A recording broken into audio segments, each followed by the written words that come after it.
Des klaxons de solidarité pour les salariés de l'usine Kellogg's. Depuis 2 mois, les 1400 employés des 4 antennes du géant céréalier sont en grève. Ici, dans le Tennessee, ils se relaient jour et nuit devant l'entreprise pour réclamer de meilleures conditions de travail pour tous les salariés. We got the steel workers in the house. We got the Teamsters in the house. We got the stagehands in the house. Y'all's ability to fight and say no to Kellogg's, it inspires folks across the country. It's the strike wave that's inspiring folks to fight back. Les salariés de Kellogg's protestent contre un système de rémunération à 2 vitesses qui pénalise les nouveaux employés payés 18 $ de l'heure contre 30 $ pour les plus anciens. Pour Kevin Bradshaw, ouvrier et représentant syndical, le Covid a réveillé la solidarité. L'entreprise a gagné plus de 380 millions de dollars en 9 mois et s'est attribué 158% de bonus, alors que nous n'avons obtenu un bonus que de 500 $ pour avoir risqué nos vies et que plusieurs de nos collègues sont morts du Covid-19. Nous avons travaillé pendant toute la pandémie, pas de pause, pas de jours allégés. Ils nous qualifiaient de héros et maintenant nous sommes traités comme des moins que rien. Mais le Covid a galvanisé les travailleurs qui sont en train de réaliser qu'ils ont travaillé et se sont sacrifiés pour enrichir 16 entreprises tous les jours et sans demander beaucoup en échange. Parmi les revendications, des horaires de travail décents, car depuis le début de la pandémie, la demande de céréales a explosé aux États-Unis et les salariés ont été mobilisés 12 à 16 heures par jour, 7 jours sur 7. Ce jour-là, Kellogg's propose un compromis, mais l'accord est refusé à l'unanimité. Nous, les représentants syndicaux, soutenons ce que décident les travailleurs et ils ont décidé de refuser cette proposition. Ça suffit, Kellogg's n'est pas dans le besoin. Ils tentent juste d'abuser de nous. S'ils continuent, nous resterons en grève. Chaque jour de plus est un jour où nous sommes plus forts qu'eux. Kevin travaille ici depuis 20 ans. Il est en charge de l'emballage des céréales avant distribution. Ici, c'est le département réception et expédition. Pour faire pression sur ses salariés, Kellogg's menace de tous les remplacer ou de délocaliser si la grève ne cesse pas. Mais pour Kevin, cette stratégie de la peur ne fonctionne plus. Ils savent qu'ils ne peuvent pas fonctionner sans nous. Kellogg's existe grâce à nous, parce que nous sommes Kellogg's. En ce moment, ils ont des travailleurs qui se fichent d'être là, qu'ils n'arrivent pas à garder parce qu'ils démissionnent du jour au lendemain. Ils pensent pouvoir nous mettre la pression en menaçant de nous remplacer? Qu'ils essayent! Après presque 3 mois de grève, un accord a été trouvé entre Kellogg's et ses salariés. Une victoire syndicale qui fait écho à plusieurs autres mouvements de grève inédits dans le pays. I'm finally free. You should be somehow. Surely you'll know how to take it. Le Covid-19 a bouleversé le marché de l'emploi. Dans tous les secteurs, les patrons peinent à recruter. C'est le cas de Farhat Othmani qui gère une société de limousines à Memphis. Avant la pandémie, il avait 6 chauffeurs pour ses 14 voitures. Il n'en a plus aucun aujourd'hui. J'ai désespérément besoin de chauffeurs, mais je n'en trouve pas. J'essaie de recruter. J'ai besoin d'au moins 3 chauffeurs pour maintenir mon activité actuelle. C'est pour ça que je conduis moi-même. Ma femme et moi, nous faisons facilement 90 à 100 heures de conduite par semaine. Je dirais qu'au mois d'août et septembre dernier, j'ai perdu au moins 3 000 $ par semaine parce que je suis obligé de refuser des courses. En plus de son activité de limousine, Farhat est le gérant de ce café du centre de la ville. Ici, recruter n'est pas plus facile.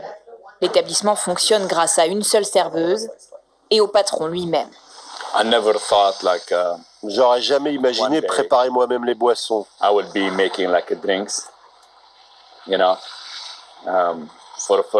Quand j'ai ouvert ce café les premières années, c'est pas comme ça que je voyais les choses. Mais avec la pandémie, le manque de travailleurs, je suis bien obligé de faire ce qu'il faut pour prendre soin des clients et prendre soin de mon commerce. Ce matin-là, Farhat fait passer un entretien d'embauche à un jeune homme qui hésite entre 2 offres d'emploi. Alors pour être certain de le recruter, Farhat est prêt à offrir plus que le salaire minimum de 7,25 $ de l'heure dans le Tennessee. Tu seras payé à l'heure toutes les 2 semaines. Et je gagnerai combien? Tu peux commencer à 8,05 $ de l'heure, plus les pourboires. Si tu travailles les matins, tu te feras facilement une moyenne de 19-20 $ de l'heure. Et à partir de là, si tu restes avec moi, je t'augmenterai. Je souhaite vraiment que tu viennes travailler avec nous. Jusque début septembre, les chômeurs recevaient une aide fédérale de 300 $ par semaine, destinée à soutenir la population impactée par le Covid. Mais le Tennessee, comme 25 autres États, a mis fin à cette aide dès le mois de juin, dans l'espoir que cela pousserait les Américains à retourner au travail. Les chiffres pourtant n'indiquent pas de reprise significative de l'embauche. En novembre, 4,5 millions d'Américains ont quitté leur emploi, un nombre jamais atteint en 20 ans. Je crois que les gens prennent conscience que leur temps est précieux. Par exemple, moi, j'ai quitté un boulot 6 mois après le début de la pandémie. Ce n'était pas très épanouissant, je ne m'y plaisais pas. Moi, j'aime travailler en communauté, comme dans les cafés. Alors, c'est sûr, je gagne beaucoup moins bien ma vie. Mais je suis aussi beaucoup plus heureux que dans un bureau toute la journée. C'est aussi le cas pour les gens qui travaillaient dans des fast-foods et qui se disent qu'ils valent mieux que ça. Ils ont le droit de faire quelque chose qu'ils aiment. Comme Nick, les travailleurs américains semblent avoir changé de priorité. C'est notamment le cas pour les familles. La fermeture des écoles au début de la pandémie a contraint de nombreux parents à s'organiser différemment. Elisabeth Nottingham est orthophoniste de formation. Mère de 3 enfants, elle a démissionné en juin 2020 pour leur faire classe elle-même, car ils n'arrivaient pas à suivre les cours en ligne. 10 times 4, 40, 10 times 9, 90. Good. It's been a work in progress and we've C'est un travail en constante évolution. Quand nous avons commencé, ce n'était pas vraiment par choix. C'est parce que tout a fermé. D'un coup, les enfants étaient à la maison et au début, j'ai essayé d'être très stricte et académique. À 9 heures mathématiques, à 10 heures récréation, à 11 heures sciences. Ça a marché un temps. Et puis nous avons évolué vers notre propre manière de faire, plus naturelle. Démissionner n'a pas été une décision facile pour cette femme ayant travaillé toute sa vie. Désormais, le foyer dépend uniquement des revenus du père de famille.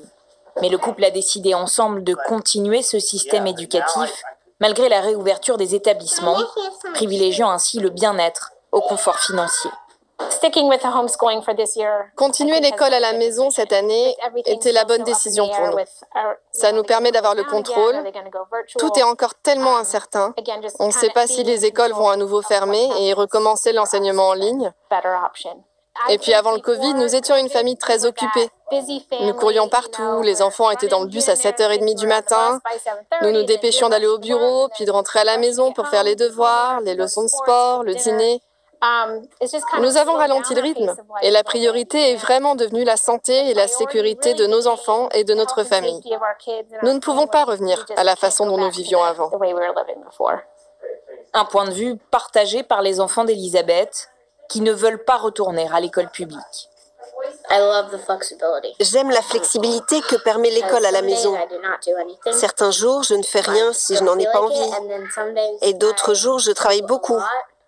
Et puis, je reçois plus d'attention individuelle qu'à l'école avec une vingtaine d'autres élèves dans ma classe. Avant 2020, un peu plus de 5% des familles américaines déclaraient faire école à la maison. En bientôt 2 ans de pandémie, ce nombre a doublé et la famille Nottingham fait partie des désormais 11% d'Américains ayant choisi ce mode de vie. Hey guys, come on in. Elisabeth reçoit ce jour-là la visite d'une de ses anciennes collègues, Karen, qui, elle, n'a pas quitté son emploi de peur de ne pas s'en sortir financièrement. Les 2 femmes ne se sont pas vues depuis le début de la pandémie. Alors, comment ça se passe, l'école à la maison? Ça a été un défi, mais ça se passe bien. Le plus dur pour moi, ça a été de me sentir privée de quelque chose. J'avais une carrière, j'avais une vie en dehors de ces 4 murs, mais c'était mon choix de démissionner. Et je sais que c'était la meilleure chose à faire pour les enfants et pour moi.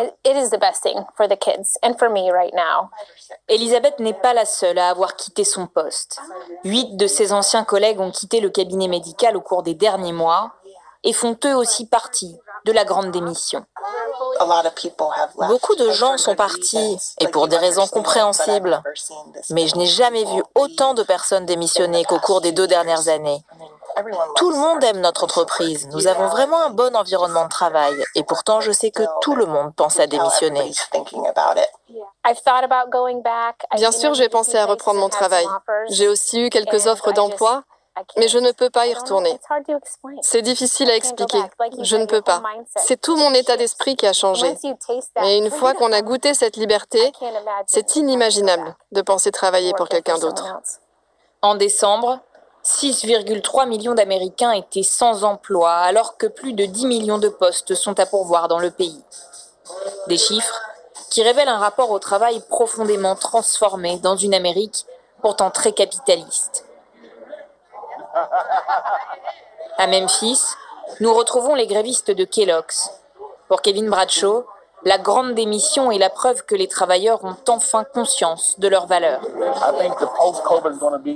Je pense que l'après-Covid va dépendre de la façon dont les entreprises veulent vraiment survivre en investissant dans leurs travailleurs. Si vous n'investissez pas d'argent dans vos travailleurs, si vous faites passer le profit avant les gens, vous n'aurez pas de main-d'œuvre. Mais les patrons ne veulent pas partager le profit. Ils veulent tout le profit, mais en continuant de maximiser sur le dos des gens. Vous obtiendrez ce que vous avez maintenant, des gens qui ne veulent pas aller travailler. Il ne s'agit pas d'une pénurie de main-d'œuvre, mais bien d'une crise des salaires. Le problème ne date pas d'hier, mais ça peut plus durer. Maintenant, plus que jamais, j'en ai marre de souffrir comme ça. C'est le signal d'alarme et partout les travailleurs sont en train de se réveiller.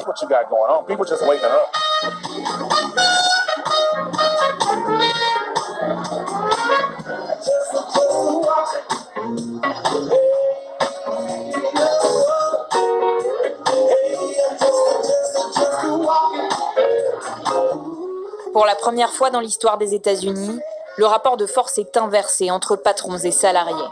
Les travailleurs sont en position de force et le revendiquent, une tendance qui pourrait bien devenir la norme. Les salaires ont augmenté de plus de 4,5% en 2021, preuve de la forte concurrence entre les employeurs pour trouver de la main-d'œuvre.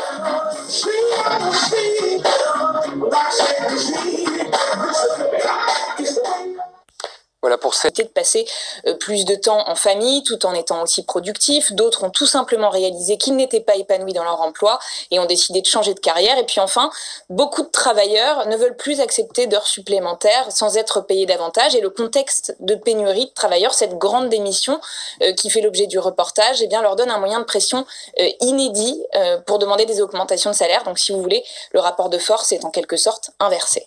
Oui, on l'a vu notamment dans le cas de cette usine Kellogg's sur lequel s'ouvre votre reportage. Alors, dans quelle mesure cette situation peut-elle durer alors que les États-Unis, comme le reste du monde, font face à une inflation galopante ? C'est la question que tout le monde se pose et ce sur quoi misent d'ailleurs certains employeurs pour l'embauche dans les mois à venir. L'inflation est effectivement au plus haut depuis 1982, 7% d'augmentation sur l'année 2021, ce qui met en difficulté les Américains dans leur vie quotidienne, d'autant que les aides gouvernementales se sont arrêtées il y a plusieurs mois déjà. On sait également que de nombreux travailleurs ne sont pas encore retournés sur le marché de l'emploi en raison d'inquiétudes sanitaires, mais si vous voulez, ils sont une manne en sommeil et dès que le virus sera contenu, ils reviendront sur le marché du travail, ce qui risque de diminuer considérablement le pouvoir de pression qu'ont les employés à l'heure qu'il est. Je vous propose d'ailleurs d'écouter à ce sujet Mark Zandi, économiste américain, qui alerte sur la situation dans les mois à venir. Les gens ont épargné pendant la pandémie parce qu'ils ne pouvaient pas dépenser, mais l'argent commence à être dépensé à nouveau, les ressources s'amenuisent, ce qui veut dire qu'il va y avoir une pression financière de plus en plus importante sur les ménages à faible revenu, qui va les pousser à retourner au travail. L'inflation a tellement augmenté qu'elle pourrait peser sur le pouvoir d'achat, surtout si elle n'est pas prise en compte dans les salaires à l'avenir. Ça pourrait vraiment devenir un problème. Voilà pour ce contexte donc de cette grande démission aux États-Unis et ce problème d'ailleurs touche d'autres pays que les États-Unis, notamment la France. Merci beaucoup pour ces explications, Fanny Allard. Un dialogue avec Emmanuel Macron, un entretien téléphonique pour tenter de désamorcer la crise. La balle est dans le camp russe, avait dit un peu plus tôt Jean-Yves Le Drian. C'est à Vladimir Poutine de dire s'il veut la confrontation ou s'il veut la concertation. Ou confrontation ou concertation. Nous sommes prêts à la concertation. Encore faut-il être deux pour le faire. Ce midi, Moscou tente de rassurer sur ses intentions. Si cela dépend de la Russie, il n'y aura pas de guerre. Nous ne voulons pas de guerre. Mais nous ne permettrons pas non plus que nos intérêts soient violés de manière flagrante, que nos intérêts soient ignorés. Difficile de décrypter les intentions de la Russie, qui refuse que l'Ukraine puisse un jour rejoindre l'OTAN. En attendant, Moscou poursuit ses grandes manœuvres. Un déploiement spectaculaire, sur terre, en mer, mais aussi dans le ciel. L'Ukraine, plus que jamais prise en étau. Sur son sol, les séparatistes pro-russes du Donbass. Côté russe, 100 000 soldats aux frontières de l'Ukraine et des missiles déployés en Biélorussie. En réponse, l'OTAN a massé des troupes dans 6 pays et activé des bases aériennes et antimissiles. Washington a enfin mis en alerte 8500 soldats. Chaque camp bande ses muscles, mais la porte de la diplomatie reste ouverte.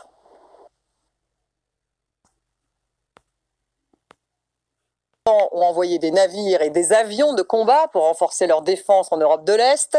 Moscou et Minsk ont annoncé l'organisation d'exercices impromptus en Biélorussie. Les États-Unis et les Européens ont pris des mesures pour protéger les approvisionnements en gaz naturel de l'Europe si jamais la Russie coupait le robinet. Emmanuel Macron a rencontré le chancelier allemand Olaf Scholz. Ils affichent une unité pour appeler à la désescalade. Alors la guerre est-elle inévitable? Quels sont les intérêts de chaque protagoniste? Jusqu'où peut aller Vladimir Poutine? La France et l'Allemagne ont-elles une carte à jouer? Peut-on aller vers une désescalade? On en discute avec mes invités. J'ai le plaisir d'avoir à mes côtés Pierre Servan. Bonsoir. Bonsoir. Spécialiste des questions de défense, colonel de réserve, auteur de 50 nuances de guerre aux éditions Perrin. Également avec nous, Julien Théron, bonsoir. Bonsoir. Enseignant à Sciences Po Paris, spécialiste des conflits et des relations internationales, auteur de Poutine, la stratégie du désordre. C'est coécrit avec Isabelle Mandreau et c'est Le Monde Talendier. Nous avons avec nous également par Skype de Berlin, Ingeborg Gressle, bonsoir, députée allemande de la CDU, le Parti conservateur allemand. Bienvenue à vous. Oui, merci beaucoup. Et en duplex de Londres, nous avons avec nous Denis McShane, ancien ministre des Affaires européennes britannique. Bonsoir et bienvenue également. Bonsoir, salut. Avant de démarrer ce débat, je vous propose tout de suite de regarder la préparation des forces de l'OTAN en cas d'agression russe en Ukraine avec Harold Gérard.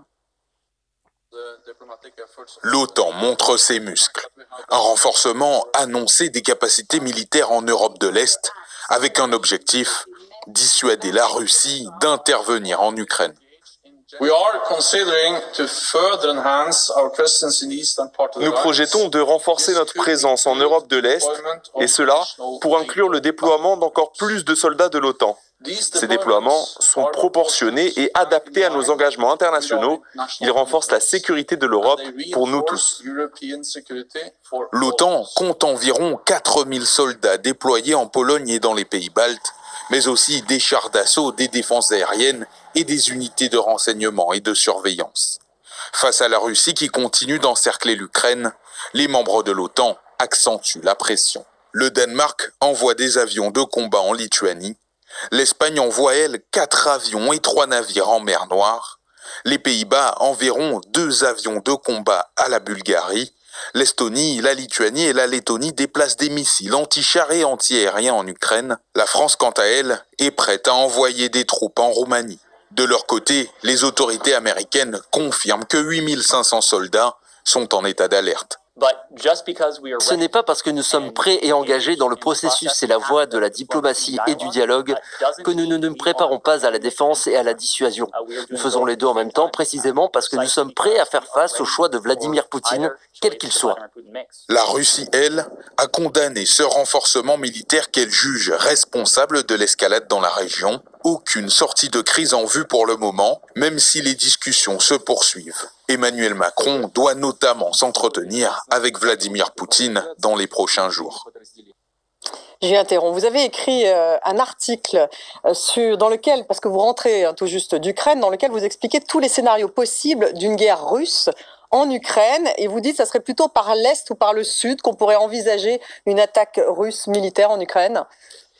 Oui, effectivement, parce que c'est là où il y a le plus d'hommes déployés. Alors bien sûr, on parle de plus de 100 000 hommes du côté russe, donc à voir un petit peu la différence avec les chiffres qu'on vient de voir, qui sont quelques milliers d'hommes placés dans des États de l'OTAN de manière défensive. Donc on n'est pas du tout dans la même situation. C'est déséquilibré en faveur de la Russie. Bien sûr, oui, très, très grandement. Et puis l'autre point, c'est que la Russie encadre complètement l'Ukraine, au nord parce qu'elle déploie des troupes en Biélorussie, donc à l'est et au sud, dans la Crimée occupée, et puis même à l'ouest, la Russie a aussi des troupes dans une petite bande de terre qui appartient à la Moldavie, qui s'appelle la Transnistrie. Donc en fait, l'Ukraine est complètement encadrée, et c'est pour ça que l'OTAN place des troupes dans les États de l'OTAN qu'il y a autour, pour pas qu'il y ait de problème si la Russie envahissait. Elle est encerclée. Alors le président Zelensky, l'Ukrainien, donc